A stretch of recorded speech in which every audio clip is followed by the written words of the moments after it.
आज का जो आपका टॉपिक रहेगा वो जनरल क्लासरूम्स में जो लैंग्वेज होती है उसके बारे में समझेंगे कि सामान्य कक्षा के अंदर जो है सामान्य कक्ष भाषा से आप क्या समझते हैं, मतलब जनरल क्लासरूम लैंग्वेज कौन सी होती है। तो जनरली तो अगर हम देखें तो पर्टिकुलर ऐसा नहीं है कि बिल्कुल हिंदी लैंग्वेज का इस्तेमाल बच्चे करते हुए नज़र आते हैं या अध्यापक करते हुए नज़र आते हैं, पर्टिकुलर इंग्लिश लैंग्वेज का इस्तेमाल करते हुए नज़र आते हैं।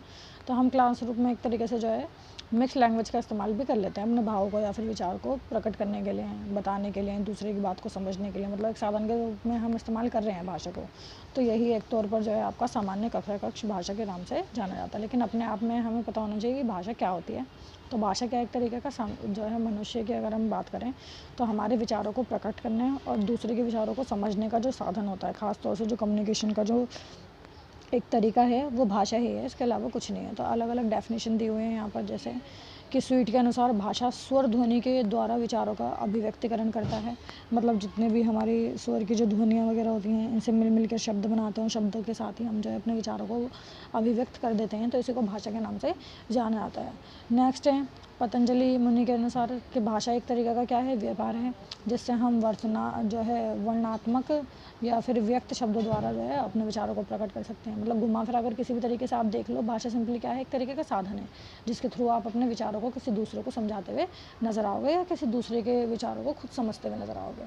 तो अगर हम सामान्य कक्षा की बात करें कि सामान्य कक्ष में भाषा का किस तरीके का रोल होता है, तो कहने कक्षा में अध्यापक बच्चों के साथ संप्रेषण के लिए भाषा का प्रयोग करते हैं। सही है, अगर उन्हें बात करनी है या कोई चीज़ उन्हें समझानी है तो वो भाषा का प्रयोग कर ही बच्चे को कुछ ना कुछ समझाते हुए नज़र आते हैं। आप भी जब ऐसा टीचर बन जाओगे तो कोशिश यही रहेगी आपकी कि आपके क्लासरूम में बैठे हुए जो बच्चे हैं उनकी जो लैंग्वेज है आप उसी में बात करने की कोशिश करें, उनकी मातृभाषा में बात करने की कोशिश करें, ना कि सडनली मतलब डायरेक्टली जाकर जो है इंग्लिश लैंग्वेज का इस्तेमाल करें। मान लीजिए अगर आप बिल्कुल प्रॉपर ऐसे स्कूल में पढ़ा रहे हैं जो है पूरा का पूरा क्या नाम है इंग्लिश मीडियम का स्कूल है, तो वहाँ पर भी पूरी इंग्लिश लैंग्वेज में बात नहीं की जाती। कोशिश यही करते हैं कि छोटी क्लासेस में बच्चों के साथ जो है वो हम उसी लैंग्वेज में बात करें जो कि उनकी मातृभाषा, ताकि बच्चा कंफर्टेबल रहे और उसको जो है अंडरस्टैंडिंग पावर ज़्यादा हो जाए उसकी, वो हमारी चीज़ों को बहुत अच्छे तरीके से जो है समझने लग जाए।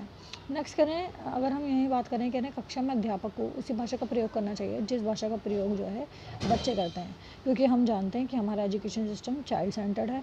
तो अध्यापक अपने अकॉर्डिंग बात नहीं करेगा, अध्यापक उसी भाषा का इस्तेमाल करेगा जिस भाषा में या फिर जिस तरीके से बच्चे वहाँ पर बैठकर जो है बातों को समझ पा रहे हैं या फिर बोल पा रहे हैं। तो निम्नलिखित प्रकार की भाषा का प्रयोग किया जा सकता है। सबसे पहले शाब्दिक भाषा हो सकती है, शब्दों के रूप में आप इस्तेमाल कर सकते हैं किसी चीज़ को बताने के लिए, अपने विचार का आदान प्रदान करने के लिए, या आप कोई चैप्टर समझा रहे हैं तो इस तरीके का कर सकते हैं।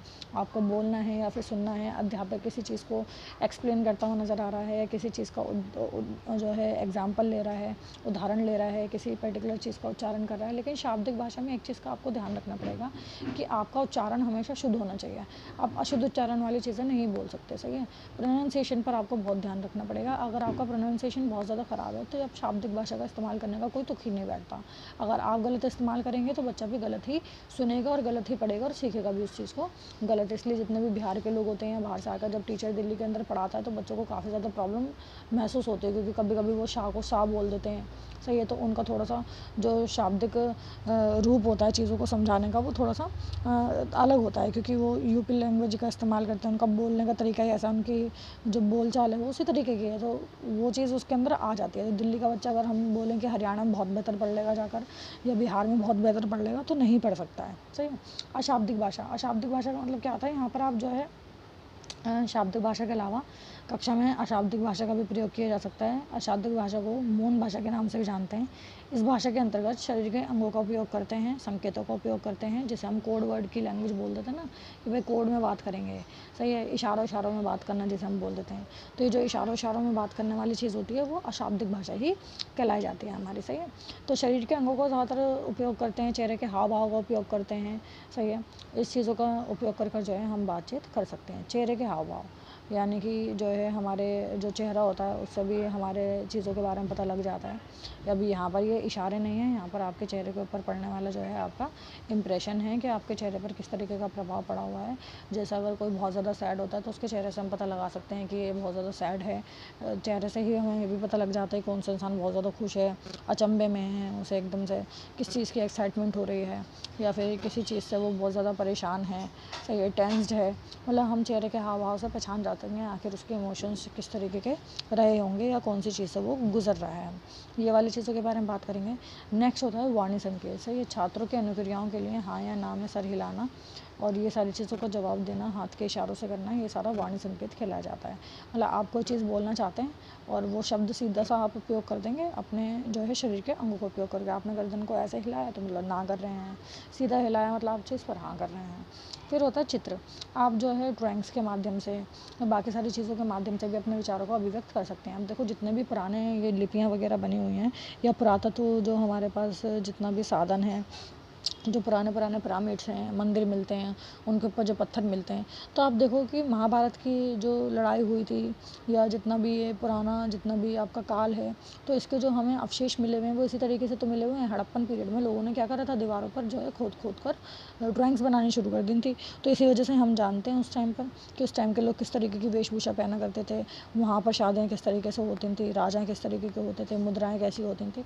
तो ये चीज़ें हम उन पत्थरों पर बनी हुई नक्काशियों से पता लगी हैं। तो ये जो नक्काशियाँ चित्र के आधार पर ही होती हैं, तो हम चित्र के आधार पर भी अपने विचारों को जो है अभिव्यक्त कर सकते हैं। ऐसे हमें कोई दिक्कत आती नहीं है। विचारों को अभिव्यक्त करना बहुत आसान होता है।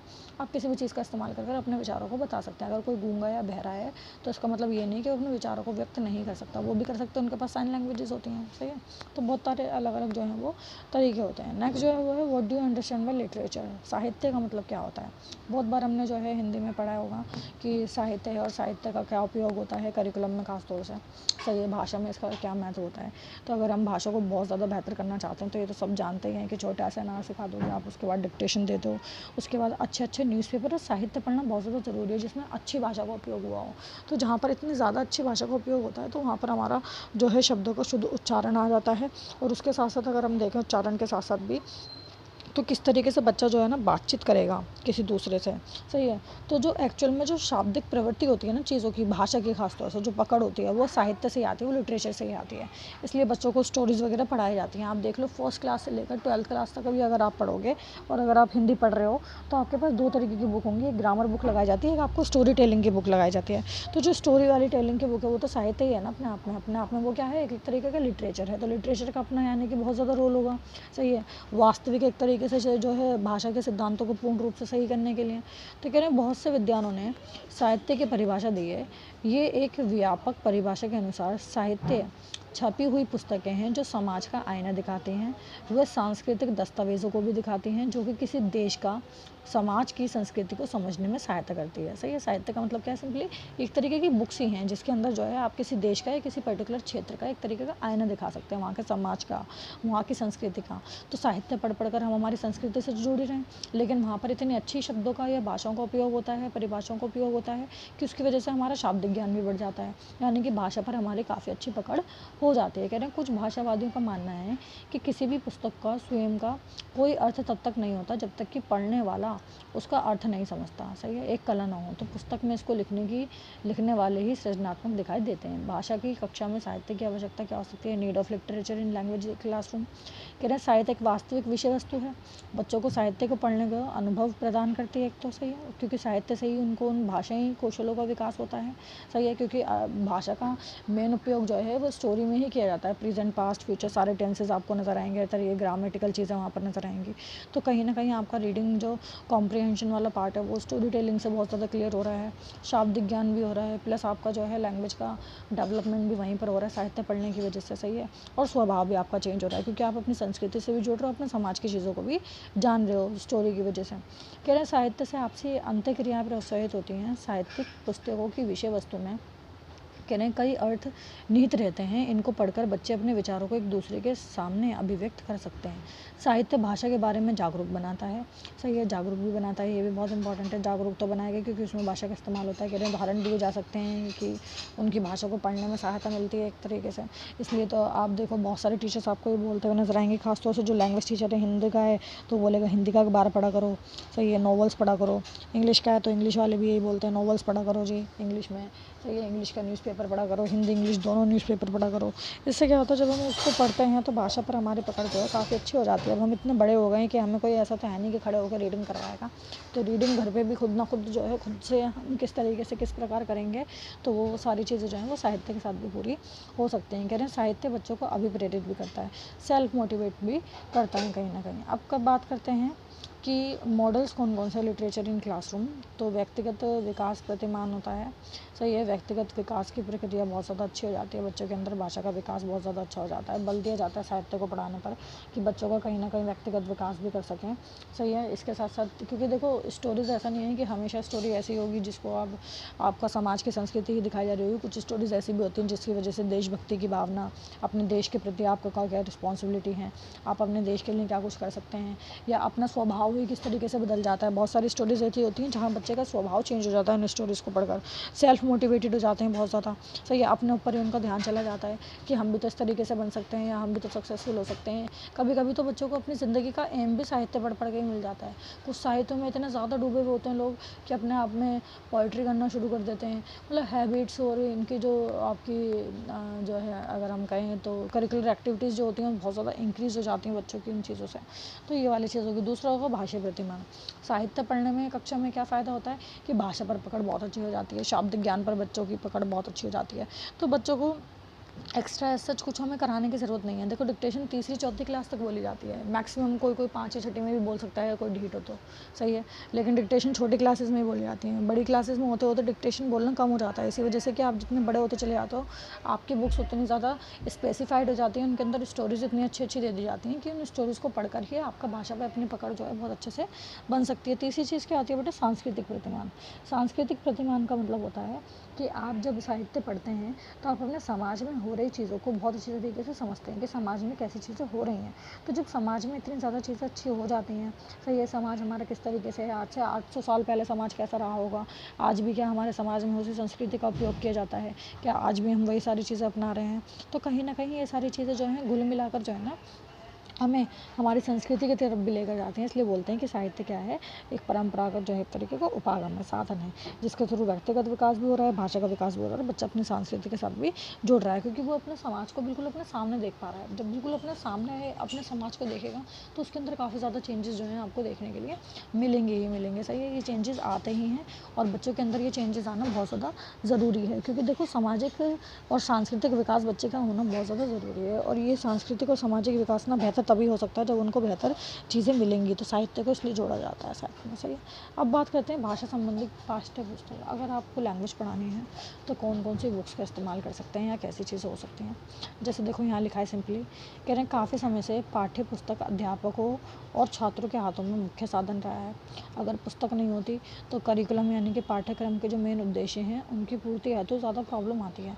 तो पाठ्य पुस्तक भी स्पेसिफिकली बच्चों के लिए बनाई गई हैं ताकि करिकुलम के जितने भी एम्स हैं या फिर ऑब्जेक्टिव हैं उनको अचीव किया जा सके, क्योंकि बिना पाठ्य पुस्तक तो हम बच्चों को ज्ञान नहीं दे पाएंगे ना। ओरल ज्ञान तो सारा का सारा नहीं दे सकते, रिटर्न में भी बच्चों के पास कुछ ऐसा कंटेंट होना चाहिए जिसको वो पढ़ सकें अपने आप। सही है, तो यहाँ पर अगर हम देखें तो कह रहे हैं पाठ्य पुस्तक तो अच्छा साधन रहा है एक तरीके से। कह रहे हैं पारंपरिक शिक्षा की प्रकृति पाठ्य पुस्तक की थी। अगर हम शुरुआत की बात करें तो जो हमारी पारंपरिक शिक्षा प्रणाली थी, जो जो है बहुत सालों पहले चलाई जाती थी, तो वो जितने सालों पहले प्रणाली चलाई जाती थी उसमें तो पाठ्य पुस्तक ही मेन थे, किताबें दी जाती थी।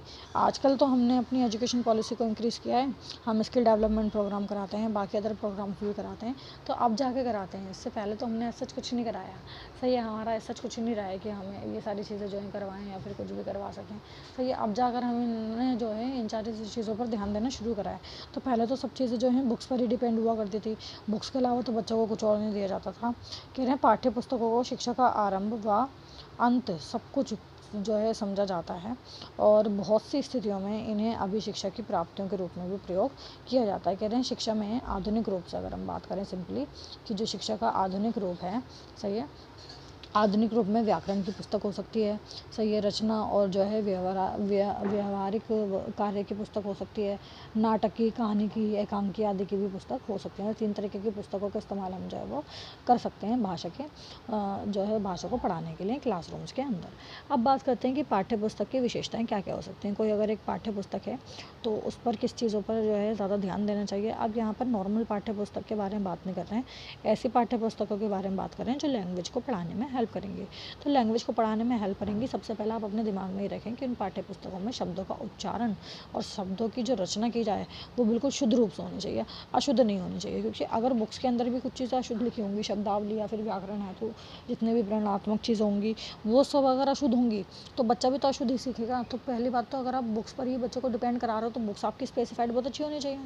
तो बहुत अच्छे होने का मतलब ये नहीं है आप हीरे मोती चढ़ा दोगे उनके अंदर। इसका मतलब ये है कि आपके शब्दों की जो चीज़ है, जो शब्द वाले जो है आपकी शब्दावली है, या जो उच्चारण है, जो रचनाएं हैं, जो एक पैटर्न है, वो काफ़ी स्पेसिफिकली बहुत अच्छा होना चाहिए यहाँ पर। सही है। देखो देखो यही लिखा है, कह रहे हैं भाषीय कौशलों को विकसित करने में पाठ्य पुस्तक महत्वपूर्ण भूमिका निभाती हैं, क्योंकि पाठ्य पुस्तक के माध्यम से ही छात्रों को उच्चारण, रचना, वाचन, शब्दावली, व्याकरण इन सबका उपयोग किया जाता है। कह रहे छात्रों को भाषा का समुचित ज्ञान नहीं प्रदान किया जा सकता, वे भाषा का शुद्ध प्रयोग नहीं कर सकते। अतः पाठ्य पुस्तक का चयन करते समय निम्नलिखित चीज़ों पर ध्यान देना चाहिए। सबसे पहली चीज़ होती है आंतरिक विशेषताएं। विषय सामग्री क्या हो, एक तो क्रम और परिणाम, भाषा, शैली, व्याकरण, टिप्पणी, इन सब पर। और बाह्य जो वस्तु होती हैं उनमें मुख्य पृष्ठ होने चाहिए, शीर्षक होना चाहिए, आकार हो सकती है, छपाई हो सकती है। ये सारी चीज़ें बाहर की हैं जो है डिपेंड करती हैं। अब अगर हम बात करें आंतरिक विशेषताओं के बारे में तो एक एक करके बात करेंगे। सबसे पहले विषम सामग्री, यानी कि पुस्तक के अंदर जो है आप कैसे सामग्री का उपयोग कर रहे हैं। तो अगर आप जो है स्लोली जो है अगर छोटी कक्षा से लेकर बड़ी कक्षा की तरफ जा रहे हैं तो आप एक चीज़ ध्यान रखें कि सारी चीज़ें क्रम में होनी चाहिए। आप पहले इजी डालोगे, उसके बाद जाकर थोड़ा डिफिकल्ट करना शुरू करेंगे। शुरू में आप सरल चीज़ों को ही रखने की कोशिश करेंगे। सही है। उसके साथ साथ जो है साहित्य को भी इंक्लूड करने की कोशिश करें, निबंध वगैरह ये सारी चीज़ें भी इंक्लूड करने की कोशिश करें उस पुस्तक के अंदर। कहीं ना कहीं जो है मौसम है, वातावरण है, परिणाम है, मतलब ऐसी चीज़ों को भी डालने की कोशिश करें जहाँ बच्चा अपने विचारों को थोड़ा सा खुल के समझ पाए। क्रम का परिभाषा, क्रम का मतलब क्या होता है, कह रहे हैं भाषा की पाठ्य पुस्तक की विषय सामग्री के चयन और गठन में क्रम का भी ध्यान रखना बहुत ज़्यादा ज़रूरी है। कह रहे हैं विषय सामग्री के गठन में ज्ञात से अज्ञात के क्रम का पालन करना चाहिए। मतलब शुरू में ऐसी चीज़ें दो जो कि आपको पता हो, और उसके बाद ऐसी चीज़ें देनी चाहिए जो बाद में जा के बच्चा जो है अपनी थिंकिंग को, इमेजिनेशन पावर को थोड़ा सा इंक्रीज़ कर सके। तो जैसे प्रारंभिक कक्षाओं में जो है चुटकुले सुना दे जाते हैं, गीतों का इस्तेमाल करते हैं। तो समावेशी शिक्षा में तो देखो वैसे भी इंक्लूसिव एजुकेशन की चीज़ें रहती हैं। तो ये भाषा प्रणाली आप सब जो है समझ लेना। पाठ्य पुस्तक पर भी क्वेश्चन कभी कभी आ जाता है, रेयर चांस है, लेकिन पूछ लेते हैं कभी कभी, ऐसा कुछ उसमें दिक्कत नहीं है। नेक्स्ट जो है आपका वो है बाह्य विशेषताएं। सही है। तो मुख्य पृष्ठ अच्छा होना चाहिए, सामने से जो है पुस्तक ऐसी हैं जिससे बच्चे जो है उससे जो है जैसे कुछ सारी चीज़ें जो हैं लगी रहें आपकी जो है। तो ये मुख्य पृष्ठ वगैरह होना चाहिए, शीर्षक ऐसा अट्रैक्टिव होना चाहिए, सही है जो है। और फिर छपाई आपकी अच्छी होनी चाहिए। ऐसा ना हो कि बच्चे ने एक बार अगर वो भीग गए बारिश में तो पता लगा सारी लिखावट निकल गई। तो सारी चीज़ों की भी बातें ध्यान रखनी चाहिए। विशेषताएं तो हम पाठ्य पुस्तक के बारे में जानते हैं, बात करें कमियों के बारे में। कमियाँ क्या क्या हो सकती हैं, वैसे विशेषता भी 2-4 हम देख ही लेते हैं क्या विशेषता हो सकती है। तो सबसे पहले गद्य व पद्य के विकास को पाठ्य पुस्तकों में क्रमशः सरल भाषा में रखना चाहिए। पाठ्य पुस्तक में पाठ परिचय, लेखक परिचय, ये सारी चीज़ों को उभार कर लिखना चाहिए ताकि बच्चों को पता लगे कि ये साहित्य लिखी किन्होंने, ये निबंध या फिर कहानियाँ लिखी किसने किसने और क्या क्या इस्तेमाल हो सकता है, उनकी जीवन कथा क्या रही होगी, उनकी शैलियाँ क्या रही होंगी, उन्होंने क्या क्या योगदान दिया है। इसके साथ साथ जो है साहित्य की विभिन्न विधाओं को सरल और सुबोधों भाषा में भी प्रस्तुत करना चाहिए। छात्रों के भाषा का ज्ञान क्रमश जो है विकास होता है। छपाई करते समय भाषा और व्याकरण की पुस्तकों में उचित चित्रों की व्यवस्था करनी चाहिए। सही है। मतलब होती है या फिर व्यवस्था की गई है ताकि बच्चा जो है अट्रैक्शन में रहे, किताबों से बोर ना हो जाए, ऐसा ना हो। तो जितना भी आप छोटी क्लासेस में देखेंगे वहाँ पर जो व्याकरण की किताबें होती हैं, बाकी सारी चीज़ों की किताब होती हैं, काफ़ी अच्छी होती हैं। तो विशेषताएँ यहाँ पर 13-14 दे रखे हैं, आप इसमें से कोई भी 6 या 8 याद कर लेना। आप बात करते हैं करने की। तो देखो कहीं ना कहीं जो है हमारे बुक्स के अंदर तो कमियां पाई जाती हैं। कह रहे हैं भारतीय स्कूल में प्रयोग की जाने वाली प्राइमरी में पारंपरिक ध्वनि उपागम का प्रयोग किया गया है। सभी प्राइमरी में पाठों का निर्माण विशिष्ट अक्षरों और स्वरों के आधार पर किया जाता है। कह रहे हैं वैसे ध्वनियाँ हैं जैसे ताला, काला, दुशाला, वरमाला, उजाला आदि। बच्चों को इन शब्दों का अभ्यास करवाया जाता है, फिर उन्हीं से कुछ वाक्य पढ़ने के लिए उनको दिए जाते हैं। मतलब ओवरऑल जो है अगर हम देखें पहले ध्वनियों का विकास करते हैं, उसके बाद चीज़ों का विकास करते हैं। तो ये सारी चीज़ें हैं जो कि थोड़ा सही होनी चाहिए, बेहतर होनी चाहिए और ज़्यादा। और वाक्यों के अर्थ का महत्व दिया नहीं गया है, सही है। वाक्य तो बनाए गए हैं, जैसे शब्दों का तो अर्थ दिया जाता है, वाक्यों को कोई अर्थ नहीं बताया जाता, सही है। जैसे राम जल रहा, कमला छत पर जा रही है, इन वाक्यों के अधिकतर शब्दों के पहले वाले भागों में सीखे गए हैं। यहाँ भी ध्वनियों का इस्तेमाल जो है अभ्यास किया जाता है, तो ध्वनियाँ ही इस्तेमाल की गई हैं। अर्थहीनता होती है, पूरे पाठ्य सामग्री को अनदेखा किया जा सकता है, सही है, लेकिन अर्थहीनता नहीं देखी जाती। भद्दे वाक्यों का प्रयोग कर सकते हैं कभी कभी, जैसे महिला छत पर खड़ी है, इधर उधर ताक रही है। तो इधर उधर ताक रही है का मतलब हम उसको रिस्पेक्ट नहीं कर रहे हैं। तो बच्चों को कुछ चीज़ें थोड़ी सी नैतिक भावनाएं भी और नैतिक कहानियाँ भी इनमें शामिल करनी चाहिए। तो ये कमियाँ हैं जो हम चाहें तो पाठ्य पुस्तक को ठीक कर सकते हैं। अगर हम इन कमियों को दूर कर देंगे तो हमारी NCERT बुक्स और ज़्यादा बेहतर हो जाएंगी। टाइम वैसे भी बहुत सारे ऐसे टीचर्स हैं और लोग हैं जो पाठ्य पुस्तकों को ठीक करने की कोशिश करते हैं और कंप्लेंट वगैरह फाइल करते हैं। इसी वजह से आप देखते हो कि आपके पाठ्य पुस्तकों में कुछ ऐड और डिलीट होता रहता है 5 साल में, 4 साल में। ये सारी चीज़ें भी आपको देखने के लिए मिलती हैं। तो इतना आप कंप्लीट करेंगे, इसके अलावा जो भी प्रॉब्लम होगी बेटा वो बताना मुझे।